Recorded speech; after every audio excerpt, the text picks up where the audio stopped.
Good morning, everybody. Happy Tuesday. Welcome back to the channel for another video today. Thank you for joining me today. Today we are talking about GLP-1 breaking news. All of the news stories that are going around within the GLP-1 community. The main focus of today's video is actually going to be a lot of new GLP-1 meds that are coming down the pipeline, how they are performing in studies, and what it is looking like for us. And then also some really cool news coming from the American Cardiology Society. So some really cool stuff coming your way. If you're new here, my name's Brittany. I have been on a GLP-1 journey since November 2022. I've lost 107 pounds now at this point, and I have a goal of losing about 8 more before I finally stop and really try and figure maintenance mode out, which, not gonna lie, I've been trying to figure it out for quite a while. It's definitely the hard part. But if you are interested in learning about my entire journey, I have a whole playlist about that where you can go back to literally the first time I took a shot and watch all the way up till now. So would love to have you hit that subscribe button, stick around. And as always, I am not a doctor, so anything that I say, make sure you run by your doctor, and any medical decisions need to be made between you and a healthcare professional. So with all of that being said, let's go ahead and jump right on into the news stories of this week. Today is July the 7th as I am filming this. Nope, it is the 6th as I am filming this video, and we've had quite a few news stories come out over the past several days. So the main one here that I wanted to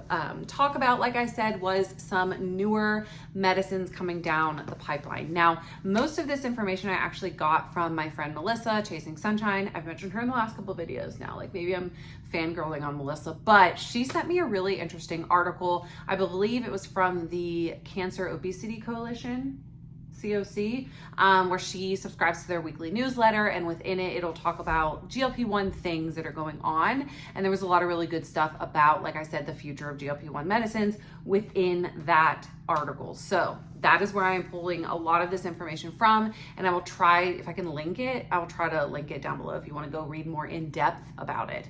Now, the GLP-1 game is getting stronger. Okay, there is a lot of competition coming out of like China right now. I know you guys have been seeing that on the news about these Chinese pharmaceutical companies coming out making GLP-1s, trying to compete with Western medicine in terms of the monopoly that they have surrounding GLP-1s right now. And they are, from what this says, kind of being successful at it. So let's start with the Chinese drug makers. So there is Inogen. Now their drug, I'm gonna probably butcher this, but I'm gonna try to say it, is the F-semaglutide alpha. F-semaglutide alpha.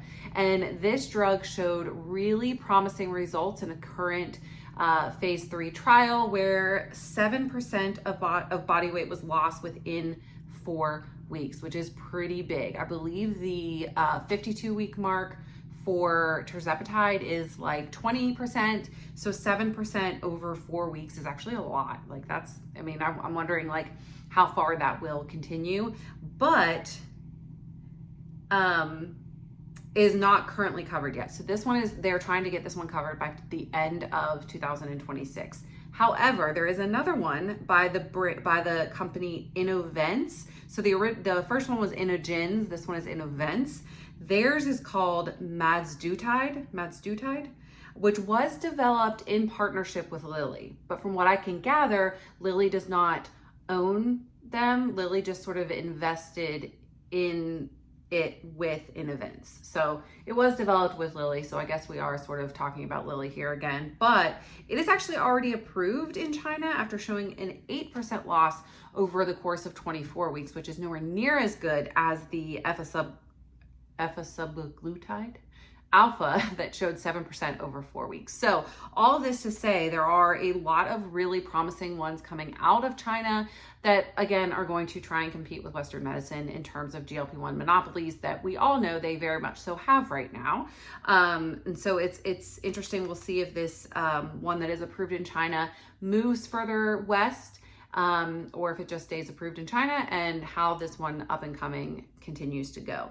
Now, talking about more so over here in our part of the world, Amgen's MariTide is showing significant promise in a new phase 2 study that showed up to a 16% loss over 52 weeks. Now, that is not quite as good as tirzepatide. It's about 4%. I think it's like 20 or 22% for tirzepatide. So it's a 4 to 6% difference on the weight loss that is achieved.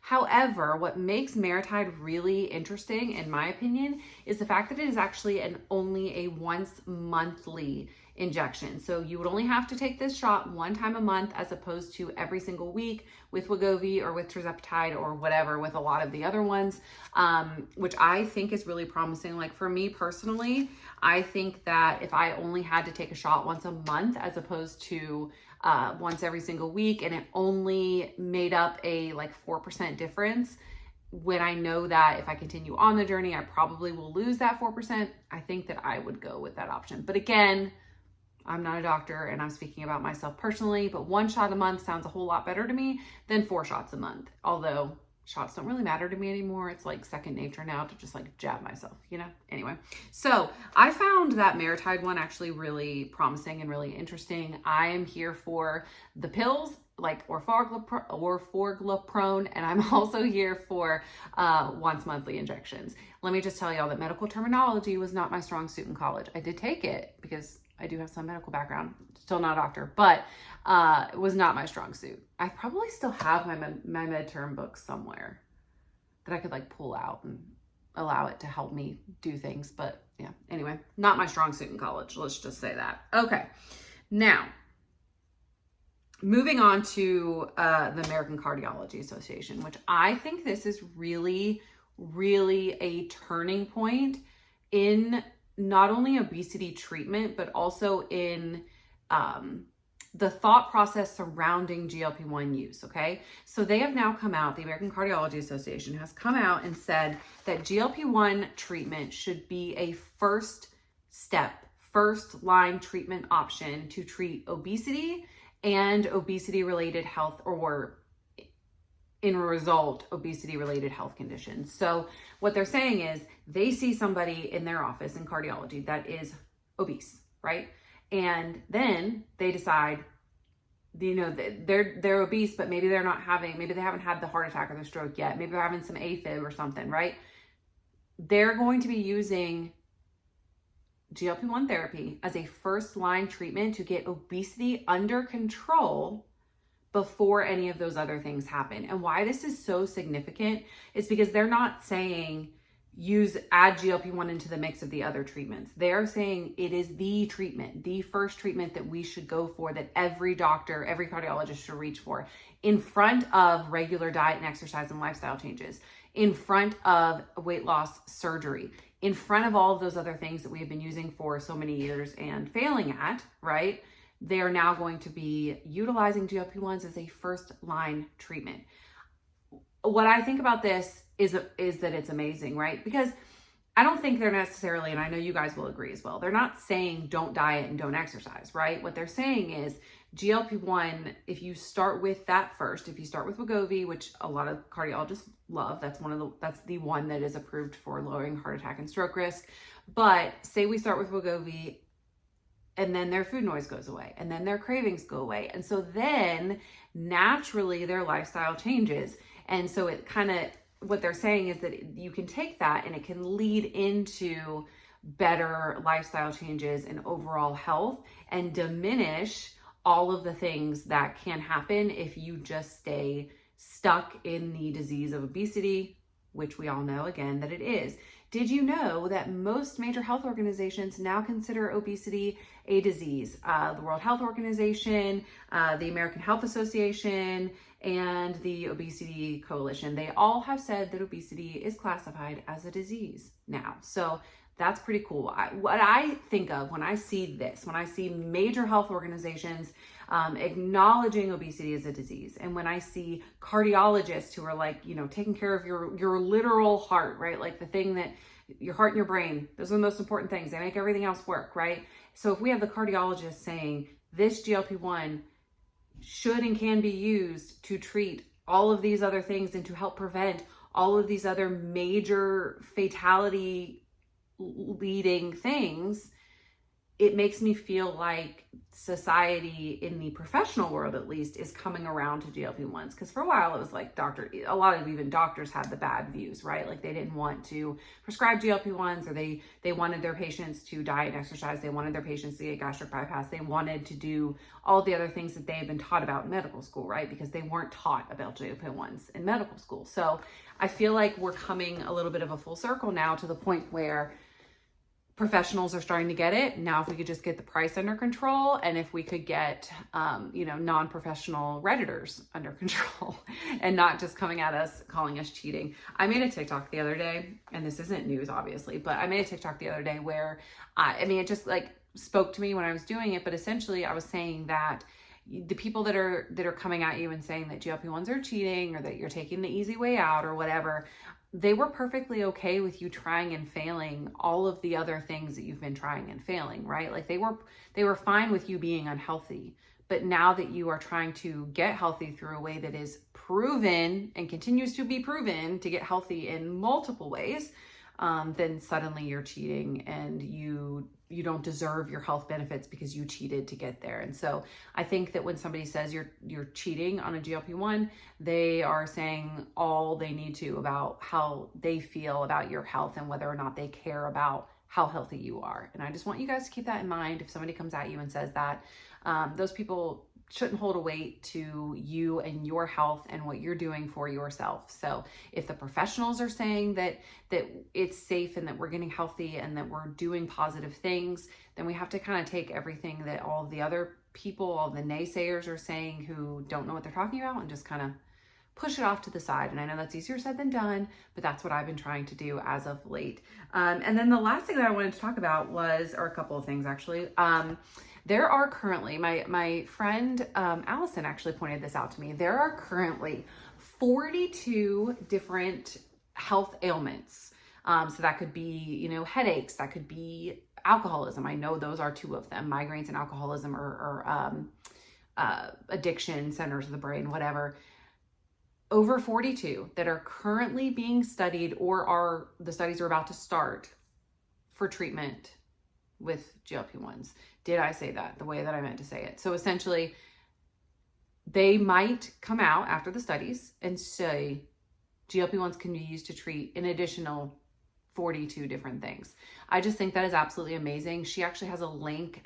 She's actually a Orderly affiliate like me, but she was actually into like pharmaceutical compliance and stuff like that. And so she has a really good website. It's called glp1girl.com, where you can get a ton of really good information. This is not like a sponsored thing in any way. I just remembered her and how amazing she is and how much work she has put together. So you can go check that out if you want to. And I'll try to remember to link the article below where she was talking about all of the different studies that are being done. The last thing I wanted to talk about, obviously, was July 1st. So as a lot of you guys know, over 30 million Americans lost coverage of their Zepbound on July 1st due to the CVS Caremark deal and them changing their formulary to include Wegovy as the first option, or as the covered option in the formulary. It's left a lot of people scrambling. I've noticed like TikTok blew up and went crazy. And I just want to say again, if that is you, I am so sorry. Let me know what you're going to do. If you're somebody that's in that position, are you going to switch to Wegovy? Are you going to try and find a cash pay option? What is your plan? I want to know, because again, 30 million people that had been successfully losing weight on Zepbound are now essentially just being forced to either switch to Wegovy, which it does work for some, but some it doesn't, or find another option. And so you wonder, with this whole like gray market thing, you wonder why people turn there. Well, I mean, I'm not saying that I would ever do it, and I don't want anybody else to do it, but I'm saying I can get the thought process of how people end up there. So it's just really sad, but I do want to know what your plans are if you are somebody that lost coverage. I've also been hearing a lot of insurance companies aren't renewing prior auths. So somebody that had a prior auth last year that was approved, when it's done, it's done. There's actually a lot of insurance companies doing that. And I think it's just because of the cost. So not only are we suffering with the cost of out-of-pocket pricing, insurance companies are suffering as well. So it's a really twisted game that is being played in the pharmaceutical GLP-1 world right now in America. And we can just hope for it to get better and do everything that Dave tells us to do. Dave Knapp tells us to do to try. But anyway, thank you guys so much for watching today's video. If you have any other news things that I did not talk about, please leave them down below. Also, again, if you are somebody who lost your Zepbound coverage, I want to know what your plan is down below as well. Maybe your plan and speaking about what you have figured out might help somebody else. And that is what we all want to do here. So yeah. Go ahead and leave that down below. If you are looking for a telehealth company, I have one linked in the description that I've personally been using for well over a year now, and I'm an affiliate with them, and I absolutely love everything about them. And they're actually coming out with new personalized options next month, so that will be in the description box as well. Thank you guys so much for watching today's video, and I will see you tomorrow. Have a great day, guys. Bye.